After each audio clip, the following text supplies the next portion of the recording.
I discovered my therapist was sharing my sessions as entertainment at dinner parties, so I gave her something really worth talking about. Dr. Rebecca Winters came highly recommended, Yale-educated, published author, waiting list longer than my grocery receipt. For 6 months, I poured my heart out about childhood trauma, failed relationships, and panic attacks that left me hyperventilating in grocery store aisles while strangers stared. She seemed perfect. Expensive leather chairs, diplomas covering every wall, and this way of nodding that made you feel heard. I trusted her completely with my darkest secrets. The first red flag came at my friend Sarah's birthday party. A woman in an expensive silk dress approached me, eyes bright with recognition. "You're Emma, right? The one with the mother issues?" My blood turned cold. The punch cup slipped from my fingers. I'd never met this woman in my life. "Rebecca tells the most fascinating stories about her clients," she continued, oblivious to my horror. "Obviously, she changes names, but your case is particularly compelling. The grocery store panic attacks, the way you called her sobbing from the parking lot, brilliant material for understanding modern anxiety." Other party guests had turned to look. Some were nodding knowingly. My stomach dropped as I realized they'd all heard my story too. I excused myself and locked myself in the bathroom, hands shaking violently. Changed names.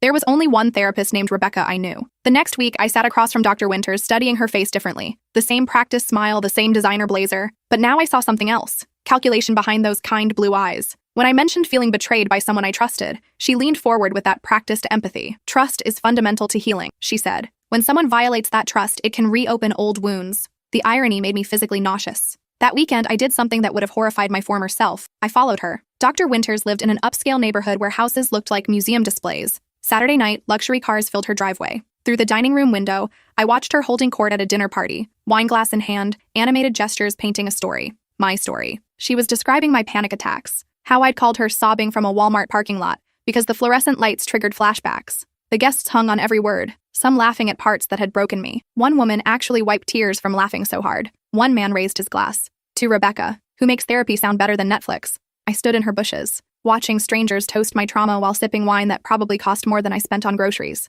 Monday morning, I scheduled an emergency session. "I've been having disturbing thoughts," I told her, keeping my voice steady. "About revenge fantasies, detailed ones." Her pen moved across the notepad with renewed interest. I could practically see the dollar signs in her eyes. This would make excellent dinner party material. "Tell me more about these fantasies," she said, leaning forward. I took a shaky breath, channeling every acting class I'd taken in college. I keep imagining what I'd do to someone who betrayed my trust, someone who pretended to care about me but was actually using me. For the next 45 minutes, I spun elaborate tales of revenge involving public humiliation and career destruction. She took notes furiously, occasionally asking for clarification on the more creative details. "This level of planning is concerning," she said as our session ended. "We should explore this anger next week." I scheduled another appointment and left, knowing exactly what she'd be discussing at her next dinner party. The irony was delicious. She was so eager to harvest my fake revenge fantasies that she completely missed the real revenge plot unfolding right in front of her perfectly sculpted face. That night, I started planning for real. First, I needed concrete proof. All I had was secondhand accounts from strangers at a party and my own observations through her window.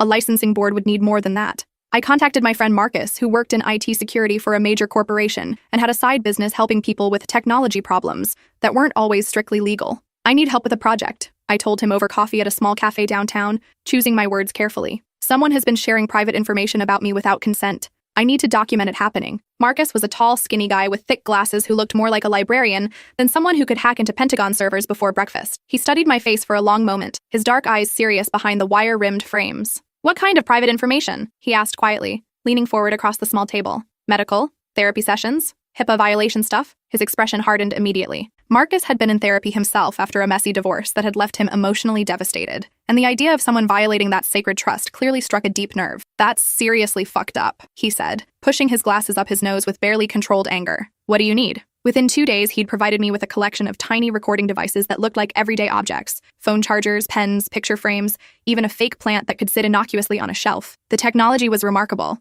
Each device could record crystal-clear audio within a 15-foot radius for up to 72 hours and automatically upload to a secure cloud server that couldn't be traced back to me. "These are completely legal as long as you're recording conversations you're a party to," Marcus explained as he showed me how to operate them in his cluttered apartment. "Patient has every right to record their own therapy sessions. It's the therapist who's breaking the law by sharing that information with third parties." He also provided me with a detailed explanation of federal HIPAA laws, state privacy regulations, and professional ethics codes that governed mental health practitioners. The violations Dr. Winters was committing weren't just unethical. They were serious federal crimes that could result in years in prison and hundreds of thousands of dollars in fines. During my next session, I arrived early and asked to use the restroom. While Dr. Winters reviewed her notes in her office, I quickly plugged one of the phone charger devices into the wall outlet behind her leather chair. The tiny indicator light showed it was already recording everything within range. I spent that session describing even more elaborate revenge fantasies, including specific details about how I'd document someone's professional misconduct, gather evidence of their violations, and systematically report them to every relevant licensing board and professional organization. Dr. Winters seemed particularly interested in that part,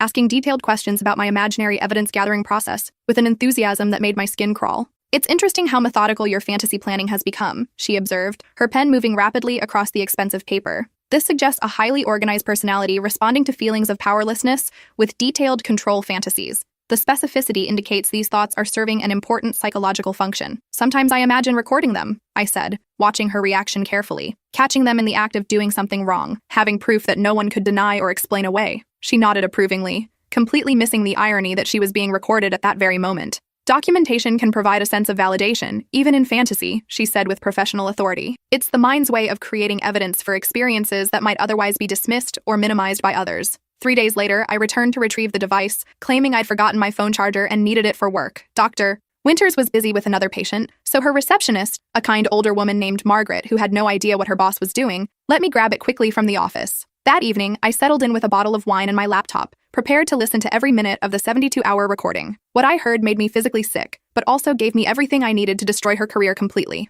Dr. Winters had shared intimate details from our sessions with at least 6 different people during that 3-day period. I heard her on the phone with colleagues, discussing my fascinating case study and the rich material my revenge fantasies provided for understanding modern trauma responses. She'd called her sister in California to share amusing anecdotes about her disturbed patients and their creative delusions. She'd even practiced her dinner party stories out loud, refining the delivery for maximum entertainment value like a comedian preparing new material. "You should have seen her face when I suggested she keep a journal." She laughed during one phone call to someone named Dr. Patricia Chen. "She actually thinks writing down her violent fantasies will be therapeutic. The level of delusion is almost charming in its naivety." But the recording revealed something even worse than I'd imagined. Dr. Winters was violating HIPAA laws with multiple clients, not just me. I heard her discussing a 16-year-old patient's suicide attempt with disturbing casualness, sharing details about an elderly man's dementia symptoms with someone who was clearly not a healthcare provider, and worst of all, laughing about a domestic violence survivor's hilarious attempts to appear strong and independent during sessions. The teen's case particularly horrified me. She described how the boy had tried to hang himself in his family's garage after being bullied at school for his sexuality, giving explicit details about the method he'd used and his parents' reaction when they found him. She shared his real name, his school, and enough identifying information that anyone listening could easily figure out who she was talking about. "The parents are in complete denial about his orientation," she told her sister during a 40-minute phone call. "They keep insisting it's just a phase, which is probably why he tried to kill himself in the first place. The whole family is a psychological goldmine. She wasn't just a bad therapist. She was a predator who fed off human misery and had built her entire social life around monetizing other people's pain and suffering." The recording device had also captured something I hadn't expected, a lengthy phone conversation where Dr. Winters discussed her upcoming presentation at the American Psychological Association's annual conference in Chicago. She was planning to use anonymized patient cases as examples in her presentation on innovative approaches to treating complex trauma in modern patients. My case was her star example.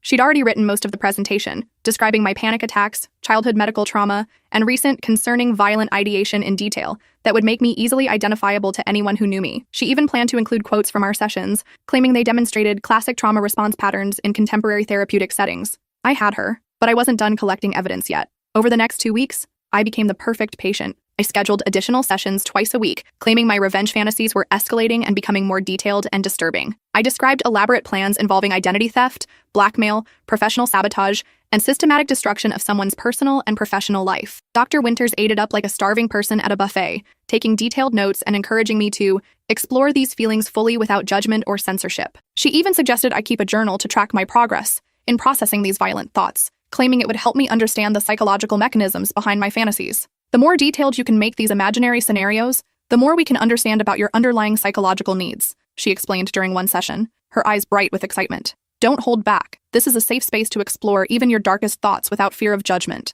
Each session was recorded using different devices Marcus had given me. I rotated between the phone charger, a pen that I'd place on her desk, and a small picture frame that I'd position on the shelf behind her chair. By the end of 2 weeks, I had over 12 hours of Dr. Winters violating professional ethics, discussing confidential patient information with unauthorized people, and encouraging what she believed to be genuine violent fantasies in a vulnerable patient. During our final session, I decided to test just how far she'd go in violating her professional responsibilities. "I've been doing research," I told her, keeping my voice carefully measured and slightly ominous, "about the person who betrayed me. I found out where they work, where they live, their professional affiliations. I even looked up their licensing board and complaint process." Dr. Winters leaned forward like a cat spotting a wounded bird, completely absorbed in what she thought was my descent into dangerous obsession. "How does having this information make you feel?" she asked, her voice barely concealing her excitement at this new development. "Powerful," I said, letting a slight smile play across my lips. "Like I could destroy their entire career with a single phone call. Everything they've worked for, gone. All their professional relationships, ruined. Their reputation, shattered beyond repair." She nodded approvingly, her pen dancing across the page with enthusiasm. "That sense of agency can be quite therapeutic,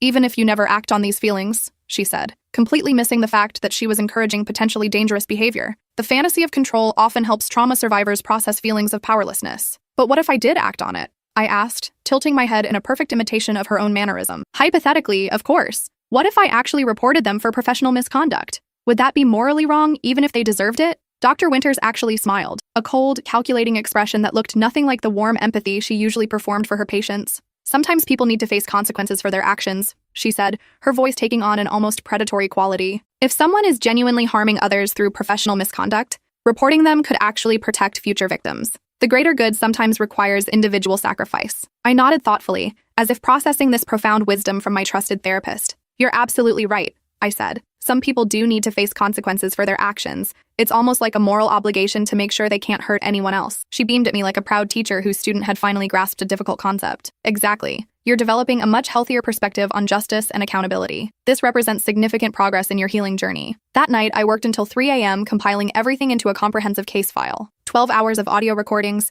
detailed transcripts of every violation, session notes showing the pattern of abuse, copies of her calendar proving when she'd discussed my case with unauthorized people, and comprehensive research into every patient she'd mentioned by name during her recorded conversations. I created a detailed timeline showing how her violations had escalated over time, included relevant state and federal laws she'd broken, and attached professional ethics codes she'd systematically ignored. The documentation was thorough enough to make a prosecutor weep with joy and detailed enough to ensure no lawyer could find loopholes or technicalities to exploit. I sent it all to the state licensing board with a detailed complaint outlining her HIPAA violations, professional misconduct, and systematic abuse of patient trust. But I didn't stop there. I sent copies to the American Psychological Association, her malpractice insurance company, the conference organizers where she was scheduled to present, and every professional organization she belonged to. But I still wasn't finished with my campaign for justice. I also compiled individual packets for the families of every patient she'd violated. The parents of the 16-year-old suicide attempt victim got recordings of her discussing their child's private struggles, along with contact information for attorneys who specialized in medical privacy violations. The family of the elderly man with dementia received evidence of her sharing his medical information with unauthorized people,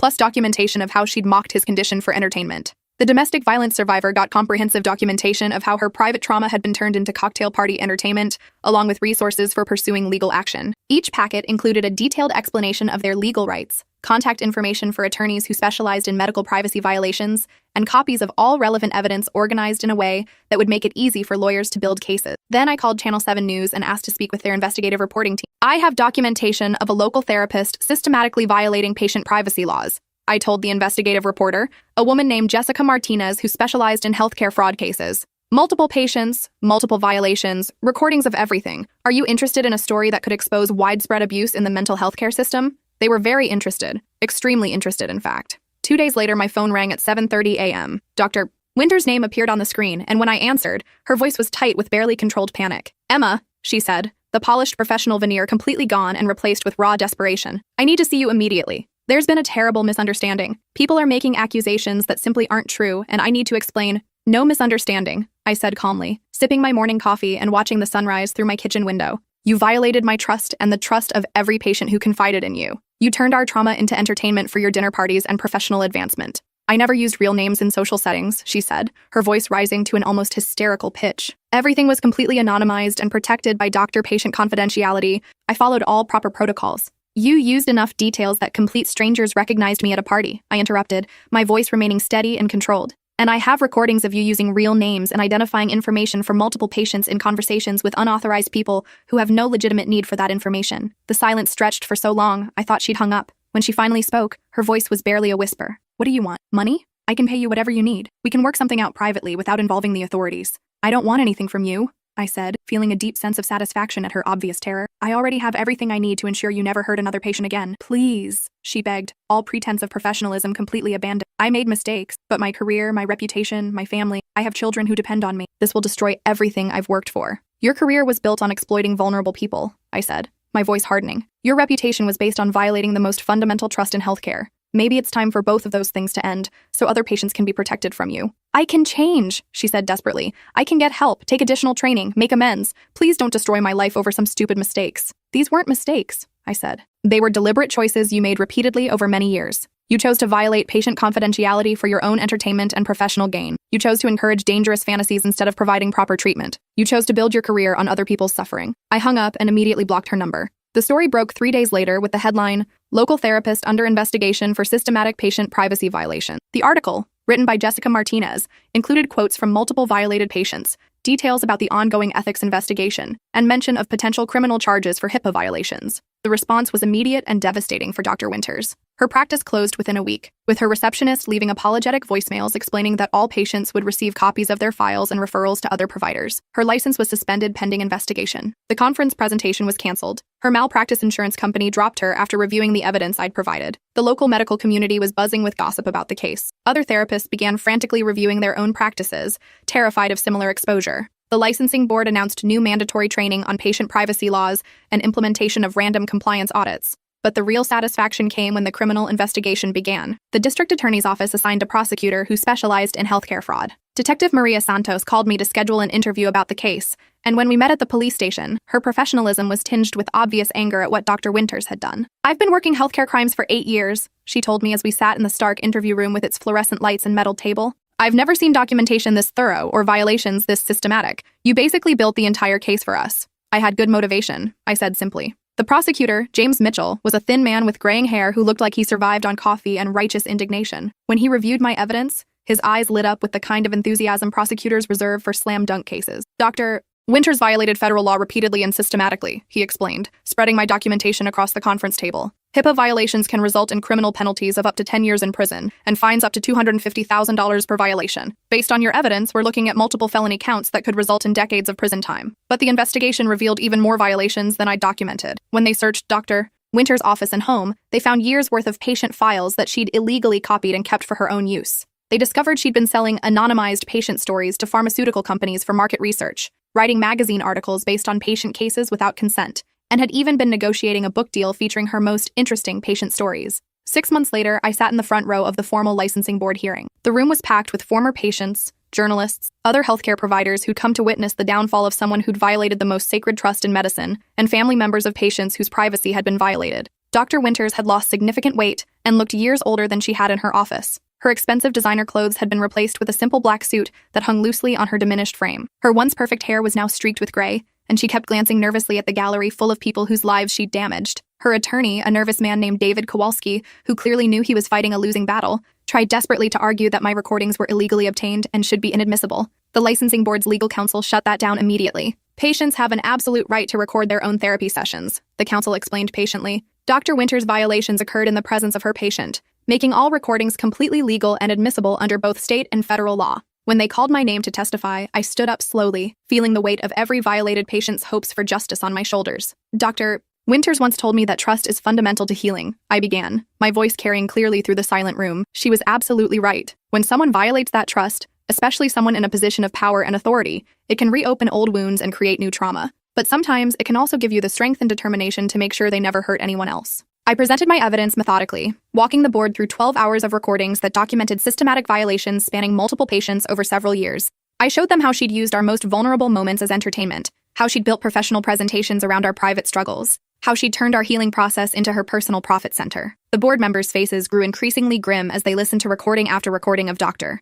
Winters laughing about patient traumas, sharing identifying information with unauthorized people, and treating confidential medical information like gossip to be traded for social currency. Dr. Winters' attorney tried to cross-examine me, suggesting that I'd entrapped his client by fabricating elaborate revenge fantasies specifically to provoke her violations. "So you admit you deliberately created fictional content designed to manipulate Dr. Winters into committing violations?" he asked, clearly thinking he'd found a weakness in my case. I smiled calmly, having anticipated this line of attack. "I told Dr. Winters exactly what she wanted to hear. Stories she could turn into entertainment for her dinner parties," I said. The fact that she encouraged and documented what she believed to be genuine violent fantasies, instead of properly treating them or referring me for appropriate care, only proves how unfit she is to practice therapy. The attorney's face fell as he realized his question had only made things worse for his client. Other patients testified about their own violations. Dr. Winters' former colleagues testified about suspicious conversations and inappropriate disclosures they'd witnessed but failed to report. Even her receptionist, Margaret, testified about the steady stream of personal calls where private patient information was discussed openly. The hearing lasted 3 days, with testimony from over 20 witnesses and presentation of hundreds of pieces of evidence.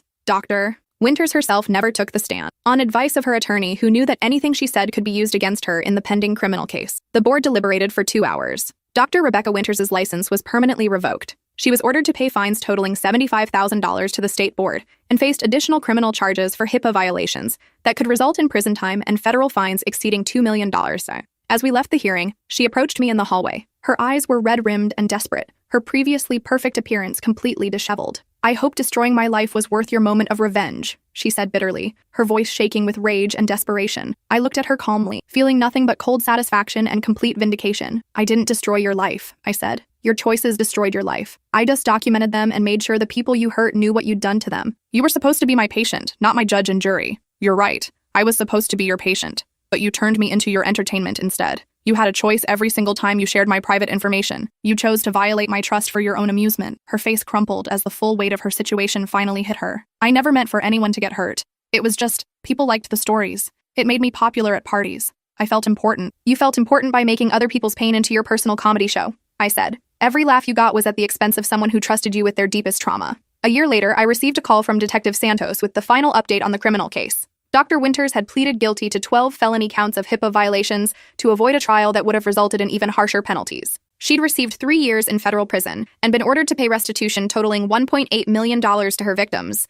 But more importantly, my case had opened floodgates of accountability throughout the mental health care system. 3 more former patients from her previous practice in Portland had come forward with similar complaints. The investigation revealed she'd been violating patient confidentiality for over a decade, using her clients' most vulnerable moments as party conversation and conference material across multiple states. The Federal Bureau of Investigation had taken over the case, treating it as organized healthcare fraud. They discovered an entire network of healthcare providers who'd been sharing patient information inappropriately, and several other therapists and doctors were now under investigation for similar violations. The licensing boards in 5 states had launched investigations into Dr. Winters' past practices and those of her associates. Her former colleagues were being questioned about what they knew and when they knew it. The entire mental health care system was implementing new oversight procedures, mandatory reporting requirements, and random compliance audits to prevent similar violations. I never went back to therapy after that experience, not because I didn't need it, but because I learned something more valuable than any session could teach me. Sometimes the best healing comes from refusing to let people get away with hurting you and making sure they can't hurt anyone else. The nonprofit I started, Patient Privacy Protection, now helps other victims of healthcare privacy violations navigate the legal system and fight back against providers who abuse their trust. We've helped secure convictions against 12 healthcare providers and recovered over $5 million in damages for violated patients. Last month, I was invited to speak at the American Psychological Association's annual conference, the same conference where Dr. Winters had planned to present my case as entertainment. I stood at the podium where she would have stood and told the real story of what happens when healthcare providers violate patient trust. The audience was silent throughout my presentation. When I finished, they gave me a standing ovation that lasted 5 minutes. After my speech, a young woman approached me. She was crying. "My therapist shared my eating disorder story at her book club," she said. "I thought I was crazy for being upset about it. Thank you for showing me I wasn't wrong to feel violated." I gave her my card and connected her with one of our attorneys. Some people collect stamps. Some people collect coins. Some people collect vintage wine or rare books. Dr. Rebecca Winters collected other people's pain and trauma, hoarding our most vulnerable moments like trophies to be displayed for social currency. But I collected something much more valuable: justice, accountability, and the satisfaction of knowing that a predator could no longer hurt the people who trusted her most. The best part? Every time someone Googles her name now, they find articles about her crimes. Every potential future patient she might have exploited will know exactly what kind of person she really is. Every dinner party she might attend will include people who know she's a convicted felon who betrayed the most sacred trust in healthcare. Her reputation, which she cared about more than her patients' well-being, is permanently destroyed. And that, as she might say if she were still licensed to practice therapy, is quite therapeutic indeed. I accidentally sent the family group chat screenshots proving my golden child sister has been stealing from grandma. The messages exploded instantly. Mom's typing indicator pulsed for 3 full minutes before, "This better be a joke." It wasn't. For 6 months, I'd been documenting Bethany's visits to grandma's house. Every Thursday like clockwork, while everyone praised her dedication. Such a devoted granddaughter. They'd gush at family dinners while she smiled that practice smile. What they didn't see were the withdrawals. $500 here, $200 there, always just under the bank's fraud alert threshold. I'd stumbled onto it accidentally when Grandma asked me to help with her taxes. The statements didn't lie. 47 transactions to Bethany's Venmo. Grandma didn't even know what Venmo was. She said it was for my medications, Grandma had whispered. But Medicare covers everything. The screenshots were meant for my lawyer friend. Evidence for when I finally confronted Bethany privately. But my thumb slipped. Sent to Family Forever instead of Francine, Dad called immediately. Delete this. Now. It's true, I said. I don't care if it's true. Delete it. But the damage was done. Uncle Pete had already screenshotted everything. The family phone tree activated like the emergency broadcast system. Bethany went silent for exactly 17 minutes. Then she struck back with surgical precision. Since we're sharing screenshots, she wrote, attaching dozens of images. My blood froze. There I was in private messages, venting about mom's drinking, dad's affair suspicions, Uncle Pete's bankruptcy. Every family secret I'd ever discussed with anyone she'd somehow collected. Your daughter has been spreading lies about all of you for years, Bethany typed. Maybe ask why she was even snooping through Grandma's finances. Mom's response was instant. Get out of my house. She meant me. Within an hour, I was banned from the family chat. My childhood bedroom door locked, belongings in trash bags on the lawn. They chose her, the thief, because she was Bethany, valedictorian, med student, the one whose photos covered Mom's Facebook. I was just the middle child who noticed things. But Bethany made one mistake. She didn't know about the safety deposit box. Grandma had given me a key last month, made me promise to only open it when the family needs the truth. Inside wasn't just evidence of Bethany's theft. There were photos from 1987, documents with official seals, a DNA test dated 2 years ago. Bethany wasn't Mom's biological daughter. She was the product of Dad's affair with Mom's own sister. I stood outside the bank, holding papers that would detonate what remained of my family. My phone buzzed. Unknown number. I know what you found. Meet me at the old house. Come alone. B. The old house had been condemned for 5 years. I couldn't fit what happens next in this short video, watch the rest down below. The old Henley place squatted at the end of Maple Street like a diseased tooth. Plywood covered the windows, and weeds choked what used to be Mom's prize-winning garden. The city had condemned it after the basement flooded 3 winters running, but somehow Dad kept fighting the demolition order. Too many memories, he'd say whenever anyone asked why he wouldn't just let them tear it down. Now I knew why. My phone buzzed again as I pulled into the cracked driveway. Back door. It's unlocked. I should have called someone. Should have told Francine where I was going. Should have driven straight to the police station with the DNA results. Instead, I grabbed the manila envelope containing 25 years of lies and walked toward the house where I'd spent my childhood believing we were a normal family. The back door swung open before I could knock. Bethany stood there, but she looked different. Gone was the put-together med student facade. Her hair hung limp, no makeup, wearing the same clothes from yesterday. For the first time since we were kids, she looked small. You came, she said. Did I have a choice? She stepped aside to let me in. The kitchen smelled like mildew and something else. Something sweet and rotten. Water damage had warped the hardwood floors. The wallpaper Mom had spent 3 summers choosing peeled in long strips. Fitting place for this conversation, I said, following her into what used to be our living room. Bethany turned to face me. How long have you known? About the money? 6 months. Not that. Her voice cracked. About me. I held up the envelope. As of 3 hours ago. She closed her eyes. When she opened them, they were wet. I found out 2 years ago, she said. Right before I started medical school. Aunt Miranda told me when she was dying. Said she couldn't take the secret to her grave. Aunt Miranda. Mom's sister who'd moved to California when I was 7, who never visited, never called, sent generic Christmas cards with no return address. I'd always wondered why Mom got so tense whenever her name came up. Does Dad know that you know? I asked. We've been meeting secretly. He's been helping me pay for school, giving me money to keep quiet. But it wasn't enough. She gestured around the ruined room. Medical school is expensive, and Grandma, she swallowed hard. Grandma has so much just sitting there. So you stole from an 87-year-old woman. I borrowed 47 times? Bethany's face crumpled. I was going to pay it back. After residency. After I started making real money. With what? Your student loans? The money Dad's been giving you to stay quiet about being his bastard daughter? The words hung in the air like a slap. Bethany flinched. You don't understand, she whispered. Do you know what it's like finding out your entire life is a lie? That your mom isn't your mom? That you're the product of your father's affair with his wife's own sister? Actually, I'm starting to get a pretty good idea. I sat down on the stairs, suddenly exhausted. The adrenaline that had carried me through the bank, through the drive here, through this confrontation was wearing off. In its place came something heavier. Sadness, maybe. Or just bone-deep tiredness. So what now? I asked. You kill me? Make it look like an accident in this death trap of a house? Bethany looked genuinely shocked. What? No, God, no. I needed to explain. Before you destroy everything. I'm not the one who destroyed anything. If you show those papers to Mom, she deserves to know. It will kill her. I thought about Mom's face when she'd ordered me out of the house. The cold certainty in her voice when she chose Bethany over me. The way she'd looked at those screenshots like I was the problem, not the theft. Maybe she's already dead, I said. Maybe the woman I thought was my mother never really existed. Bethany sat down across from me on the floor, cross-legged like we used to during our tea parties in this same room, when we were 4 and 6 and thought we'd be best friends forever. There's more, she said quietly. More what? In Grandma's safety deposit box. You didn't find everything. My stomach dropped. What are you talking about? There are 2 keys. Grandma gave me one last year when I told her I knew the truth about my parentage. She said there were things I needed to understand about our family. What thing? Bethany pulled a folded paper from her pocket. Uncle Pete isn't Dad's brother. I stared at her. What? He's Mom's son. From when she was 15, Grandma raised him as her own, told everyone he was her late-in-life baby. Mom was made to give him up and pretend he was her brother instead of her son. The room spun. Uncle Pete, who'd always seemed too young to be Dad's brother, who looked nothing like either of our grandparents,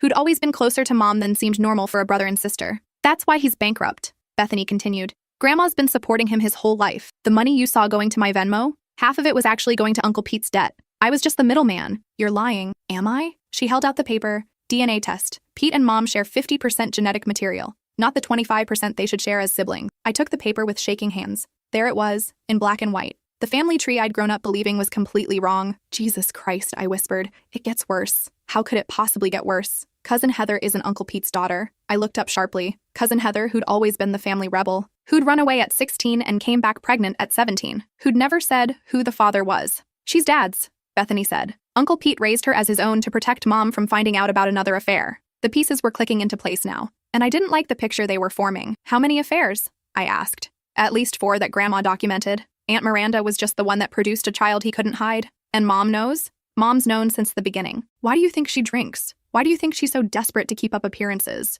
The perfect family photos, the perfect dinners, the perfect golden daughter in medical school? I thought about all those family gatherings, the forced smiles, the way conversation stopped when certain topics came up, the way Mom would get that tight look around her eyes whenever someone mentioned how much Heather looked like Dad. So Uncle Pete is actually Mom's son. Heather is actually Dad's daughter. You're the product of Dad's affair with Mom's sister, and as far as I know, you're actually their biological child. Lucky me. We sat in silence for a minute, processing the wreckage of everything we'd thought we knew. Why are you telling me this? I finally asked. Because I need your help. With what? Grandma's dying. The words hit me like a physical blow. What? She's got maybe 3 months. Cancer. She's been hiding it from everyone except me. Why except you? Because I'm the one who's been taking her to her appointments. The real ones, not the fake medication pickups I told the family about. I felt like I was drowning in revelations. The money isn't for medical school. It's for experimental treatment, immunotherapy that insurance won't cover. Grandma insisted on paying for it herself, but the Venmo transactions are to the clinical trial coordinator. They don't take checks or credit cards.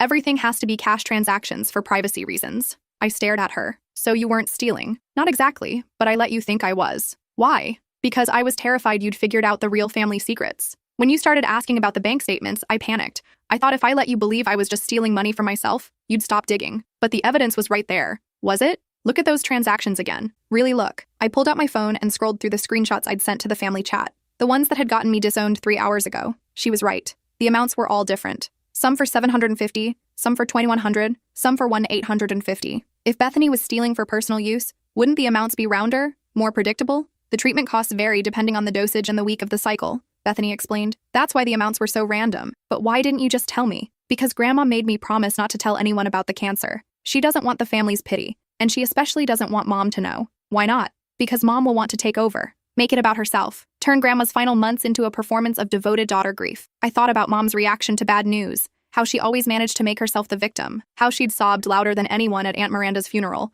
despite not speaking to her sister for 15 years. Plus, Bethany continued, if the family finds out Grandma's dying, they'll start circling like vultures. Uncle Pete needs money. Cousin Heather's been out of work for 6 months. Even Mom and Dad have been struggling since Dad's business took that hit. What hit? You really don't pay attention, do you? Dad's been slowly going bankrupt for 2 years. That client who sued him? The one who claimed Dad deliberately sabotaged his construction project? I vaguely remembered Dad mentioning something about a lawsuit, but I'd assumed he'd won. He lost. Big time. He owes nearly $500,000 in damages. That's why Mom went back to work. That's why they've been fighting so much. Suddenly Mom's drinking made more sense. The locked bedroom door I'd found my belongings outside of. The quick way they'd turned on me when Bethany presented her evidence of my gossip. They can't afford for anyone to question the family's stability right now, I realized. Exactly. If word gets out that the perfect family is actually a nest of affairs, bastard children, and financial ruin, Dad's remaining clients will disappear. Mom's new job requires a background check. Uncle Pete's disability claim is under review. So when I sent those screenshots, you threatened everyone's survival. I felt sick. But the money will continue going to Grandma's treatment until she dies.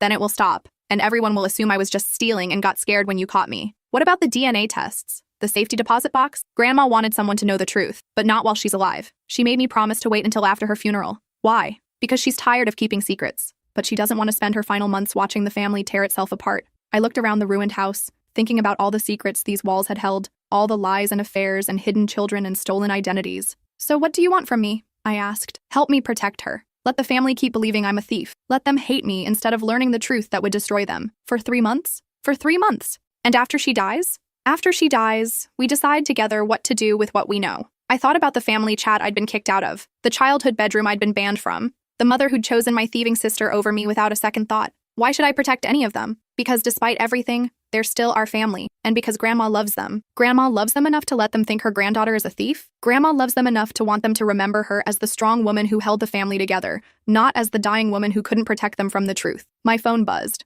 A text from an unknown number. Your car's been spotted at the condemned house. Police are 10 minutes out. Someone reported suspicious activity. You need to leave. Now. Who's that from? Bethany asked. I don't know. But even as I said it, I had a sinking feeling I did know. Someone else had been watching. Someone else knew about our meeting. We need to go, I said, standing up. Wait. Bethany grabbed my arm. What are you going to do? About the screenshots, about the family, about everything? I looked at her. My sister who wasn't my sister. My father's secret daughter. The medical student paying for our grandmother's hidden cancer treatment while letting everyone believe she was a thief. I don't know, I said honestly. The family will take you back if you apologize. If you say the screenshots were fake, that you were trying to frame me out of jealousy, and let you take the blame? I'm already taking the blame. The question is whether you want to be part of this family or not. Outside, I could hear sirens in the distance. We really need to go, I said. We left through the back door, separating at the tree line behind the house. Bethany headed toward the old creek path that led to the shopping center. I went back to my car, which I'd parked 2 blocks away. As I drove past the house, I saw 2 police cars pulling into the driveway. Someone had definitely called in our meeting. But who?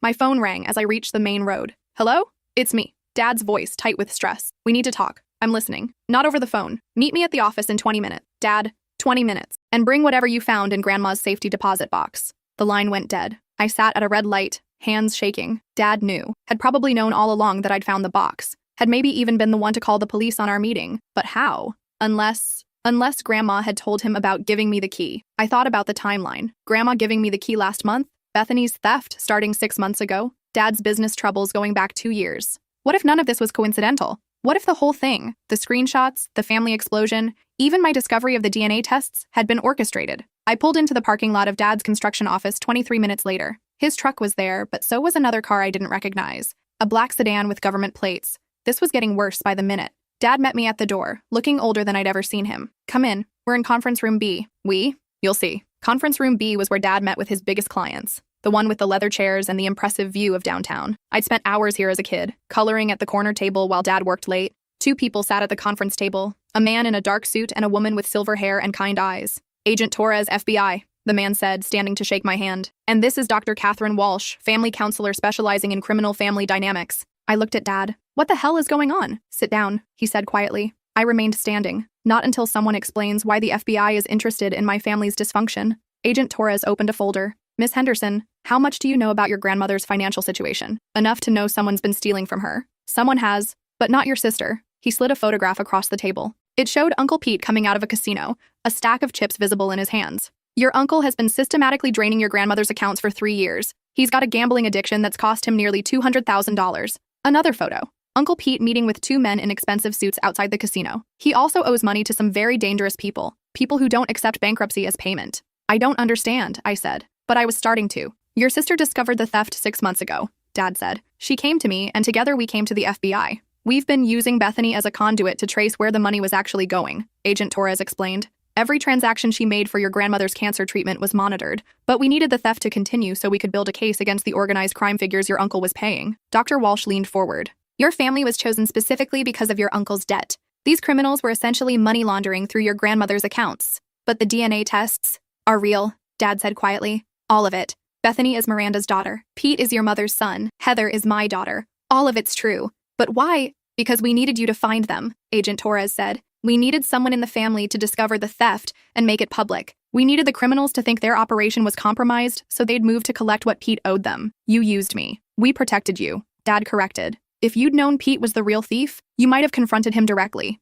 These people don't hesitate to eliminate witnesses. I sat down hard. So the family explosion was necessary to maintain your cover, Dr. Walsh said gently. Everyone had to believe you'd stumbled onto Bethany's theft by accident, including your mother. Mom doesn't know? Your mother doesn't know about the FBI investigation, the organized crime connection, or the fact that Pete is her biological son, Dad said. She knows about my affairs. She's known for years, but she doesn't know the rest. And Uncle Pete was arrested an hour ago, Agent Torres said, along with 3 members of the Marconi crime family and 2 other gambling addicts they'd been using for money laundering. I stared at them. So it's over. The criminal case is over, the family situation. Dr. Walsh gave me a sad smile. That's going to take some work. Dad reached across the table and touched my hand. I'm sorry for all of it. The affairs, the lies, using you to solve this mess. All of it. What happens now? Now we figure out how to be a family, he said. If that's what you want. What I want, I said slowly, is to see Grandma. She's at St. Mary's Hospital, Dad said. She was admitted this morning. The stress of Pete's arrest caused some complications with her treatment. Is she going to be okay?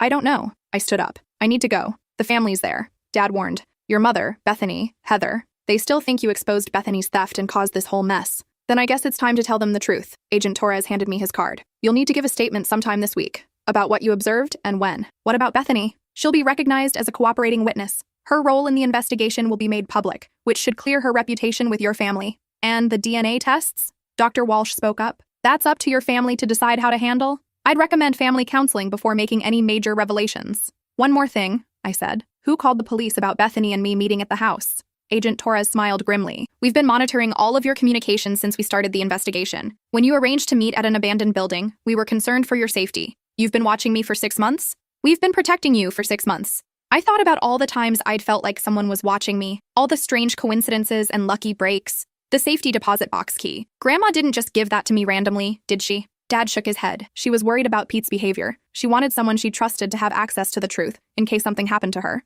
But she didn't know about the FBI investigation. She knew Pete was stealing. She didn't know about the organized crime connection until yesterday. When you told her? When Agent Torres told her. After Pete's arrest. I looked around the room. At the FBI agent, the family counselor, my father who'd been keeping secrets for decades. I need time to process this, I said. Of course, Dr. Walsh said, but don't take too long. Your grandmother is asking for you. I drove to the hospital in a daze. 6 months of investigating my sister's theft, and she'd been the hero all along. 6 months of watching my family tear itself apart, and I'd been an unwitting FBI informant. 6 months of thinking I was protecting Grandma, and she'd been dying of cancer while Uncle Pete stole from her to pay gambling debts to the mob. The hospital parking garage was full of familiar cars. Mom's silver SUV, Heather's beat-up Honda, Bethany's red sedan. I found them in the ICU waiting room. Mom saw me first, her face cycling through surprise, anger, and something that might have been relief. What are you doing here, she asked. Visiting Grandma. You have no right. She asked for me, I said quietly. Bethany looked up from her medical textbook. Her eyes were red from crying. The FBI agent came by earlier, she said. He explained everything to Mom and Heather. I looked at Mom. So, you know? I know Pete's in jail. I know you were working with the FBI. I know, her voice broke. I know I threw my daughter out of the house for trying to protect this family. Heather, who'd been silent in the corner, suddenly spoke up. Is it true? About my father being...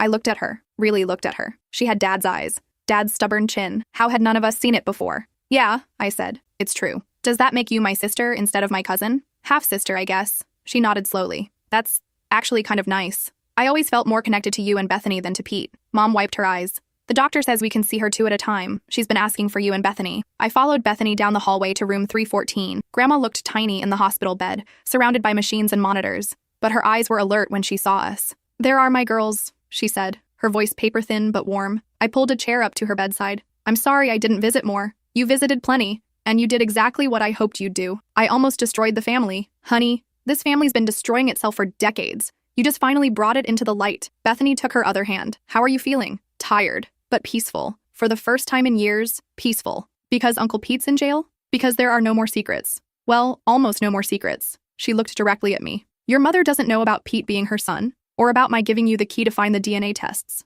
Are you going to tell her? I'm going to let you decide, both of you, after I'm gone. Don't talk like that. Sweetheart, I'm 87 years old with stage 4 cancer. I'm going to talk however I want. Despite everything, I smiled. That was Grandma, blunt to the end. The FBI agent said you might have 3 months, Bethany said. The FBI agent is optimistic. I have maybe 3 weeks. The room went quiet except for the beeping of monitors. I need you both to promise me something, Grandma said. Anything. Don't let this family fall apart when I'm gone. Yes, there have been lies. Yes, there have been affairs and secrets and mistakes. But there's also been love. Real love. Don't throw that away because the structure was messier than you thought. I thought about Mom's face when she saw me in the waiting room. About Heather calling me her sister. About Bethany spending 6 months letting everyone think she was a thief to protect the family. What about Uncle Pete? Pete needs help. Real help. Not money. Not enablement. Treatment for his addiction and therapy for his trauma. Being given up at birth and raised as his mother's brother messed him up in ways I didn't understand until it was too late. Will you forgive him? I already have. The question is whether the rest of you can. A nurse appeared in the doorway. I'm sorry, but visiting hours are ending soon. We'll be back tomorrow, I said. You'd better be. I have more instructions for you. I kissed her forehead. I love you, Grandma. I love you too, sweetheart. Both of you. Now go talk to your mother. She's been crying for 3 hours. In the hallway, Bethany grabbed my arm. Thank you. For what? For not hating me. For not exposing everything before the FBI was ready. For being my sister even when you thought I was stealing from Grandma. I hugged her. Really hugged her for the first time in years. We're going to be okay, I said. All of us. Even Mom? I thought about Mom in the waiting room, looking older and more fragile than I'd ever seen her, especially Mom. We walked back to the waiting room together. Mom stood up when she saw us, her face hopeful and terrified. "How is she?" "Tired but okay," Bethany said. "She wants to see you." Mom started toward the hallway, then stopped and turned back to me. "I'm sorry," she said. "For everything. For choosing Bethany over you. For not listening. For believing Dad's lies about his affairs?" I asked gently. Her face crumpled. "You know about those two?" "I know about all of it, Mom. And I understand why you kept the secrets." "Do you?" "Because I don't anymore. I don't understand any of it." Dr. Walsh appeared in the waiting room doorway. "Mrs. Henderson, I'm Dr. Walsh. I've been working with your family and the FBI. I wonder if we could schedule some family counseling sessions."